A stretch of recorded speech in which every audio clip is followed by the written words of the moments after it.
ওমা আজকে এত কিছু কি বানিয়েছো তুমি? এত কিছু দেখ, আজকে কয় রকমের আইটেম করেছি। 1 2 3 4, ভাত নিয়ে 5। দেখবি কি কি রান্না করেছি। কি কি করেছো? দেখ একদম ধোয়া উঠছে, দেখে নে, বন্ধুদেরকে দেখিয়ে দে। একদম ভাতটা আজকে লাস্টে করেছি, কেন বলতো শীত পড়ে গেছে আর গরম গরম ভাত খেতে কিন্তু খুব ভালো লাগে। বন্ধুরা কমেন্ট করো কে কে গরম ভাত খেতে ভালোবাসো।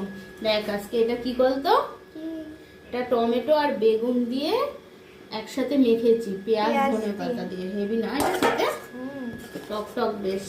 এটা কি? আর এটা হচ্ছে পালং শাক, বেগুন পালং। এটা তোর হচ্ছে বড়ি দিয়ে করেছি, বেগুন পালং। আর এটাও হচ্ছে তোর বড়ি দিয়ে ফুলকপি আলুর তরকারি। কালারটা দেখ, তোর তো এরকমই হালকা একদম লাল লাল ঝাল ঝাল। আর এটা বলতো কি, এটা হচ্ছে ভোলা মাছের ঝাল, তেল ঝাল। তো এই তো হয়েছে রান্না বান্না।